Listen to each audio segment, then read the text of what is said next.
Welcome to the ArrogantDream YouTube channel. I just saw Climax. Let's discuss. Climax is a mostly French-spoken film directed by the always provocative and stubbornly idiosyncratic Ganspar No Wave. If you're not familiar with his body of work, he was one of the many directors that spearheaded the new French extremity movement that kind of blossomed in the early to mid-2000s, with films such as Irreversible, Trouble Every Day, Inside, Martyrs, Enter the Void.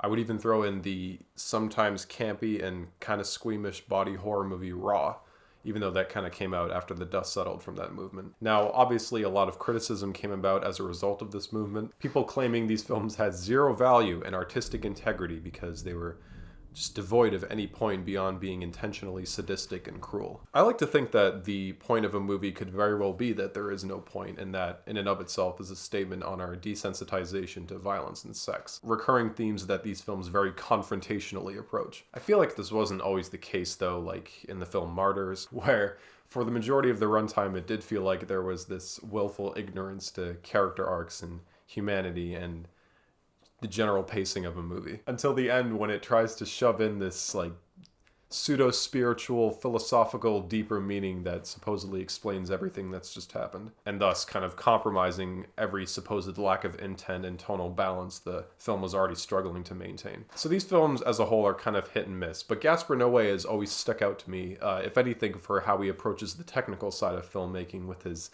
almost psychedelic panache. His films are these kaleidoscopic, visually arresting voyages that offer a challenge to the viewer's consciousness and patience, for better or for worse. Not only does he provide an abrasive assault on the senses, but he has said before that he in fact loves being hated, further evidenced by this corny teaser poster that was released not long before the film premiered at Cannes. However, when it was shown at the festival, it was universally acclaimed. Are people coming around to his extreme style and approach to lurid subject matters? Is this his most tame film yet? And more importantly, how upset is he now that people are generally liking his movie? I wouldn't really call this a tame film by any means, but in comparison to his past outings, this is certainly his least violent and sexual. No, the trade-off is that we get one of the most anxiety-ridden expeditions I've been on in recent memory. So much so that I had to stop halfway through my first viewing and just go for a walk and take a breather, which is probably what he wants.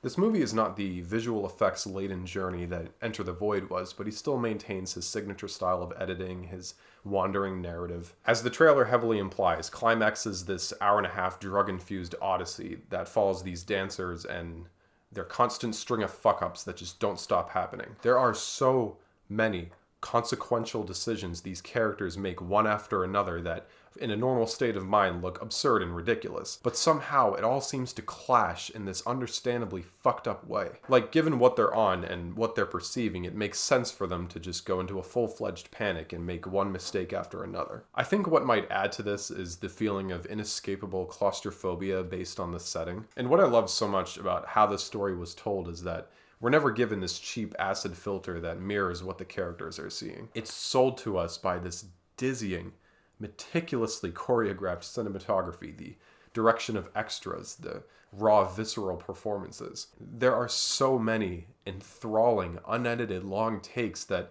allow these actors the breathing room to go completely unhinged, while simultaneously creating this huge margin for error if one actor is not in the right place at the right time or misses their cue. The way this sangria is passed around from character to character almost seems mirrored by the camera's fascination with trailing off to other people and going over here and going over there. There's a frighteningly omniscient presence to the cinematography, especially with these stunning overhead shots that play really well into the lighting. We witness all of this from a third-person perspective, and it still feels like we've had the most nightmarish trip by the end of the movie. By the movie's climax, I think up until the last 10 minutes, you could count how many cuts there are on one hand. There are changing colors from room to room that I think have some sort of thematic significance to the film's progression. I can't give Ganspar No Wave enough credit for pulling off these mesmerizing technical feats that just bludgeon you with a sensory overload, while also being able to yank out amazing performances from every single actor in this movie. Their conversations are fluid,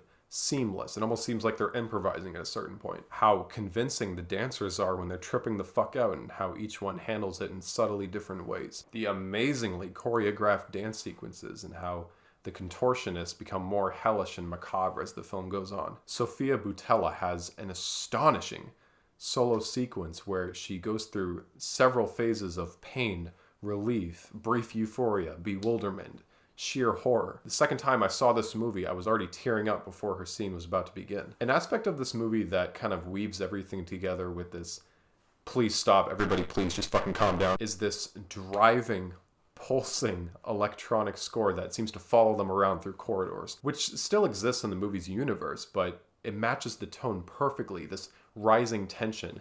It's like a 12th gear that No Way shifted into and just completely broke the handle. Even for a second, when it feels like we have a chance to breathe and the music stops and the drama subsides, it's one of the most heartbreaking moments in the whole movie.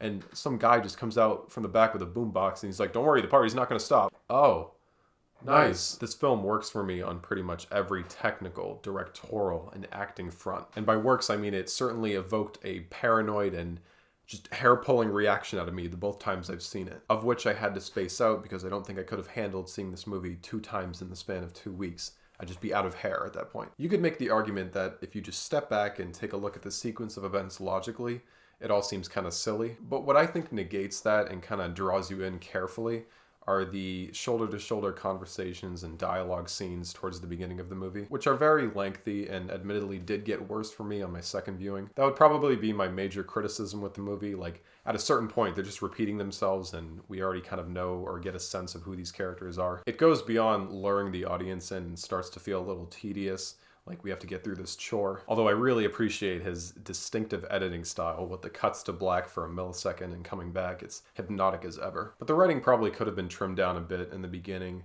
maybe towards the end too. It's just this final sequence that seems to exist to just beat you into submission. But those are the only setbacks with this harrowing, wild piece of filmmaking. I guess in the end, I've just tried to not say anything too much specifically about the plot because I think it's best to just go into this movie blind. So you get this waft of like, it's been great thinking about this movie afterwards too, because I'm getting the feeling there's some political subtext No Way is trying to get across. It might have to do with his weariness on the public perception of France just being this hellhole. And this stigma has been infiltrated into his sanctuary and kind of poisons the minds of regular people who don't even know where it came from. One of the first shots in this movie kind of shows a pure landscape being smeared in this unwanted substance. Obviously the drug trip itself and how it started. And one of the first titles in the movie is like, this is a French film and proud of it. Right after a character claims that America is heaven on earth and he's asked what's hell and he kind of just points behind him like where he is, France. I've also mentioned before how the overwhelming claustrophobia of this setting kind of adds to this as well. There's also a dynamic between a mother and a son that seems reminiscent of No Way, perhaps doing his best to shield his country from this influence. In interviews, he said that he just wanted to make a documentary and combined it with this idea he had previously. Socio-political intentions aside, this is still a must-see for the experimentation with the form and how nauseatingly effective it is from start to finish. It all somehow works with this cruel descent into a never-ending night with just a tinge of like sadistic fun.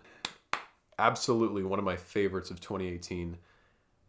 I felt sick afterwards both times, and it gets a 9 out of 10. Thank you.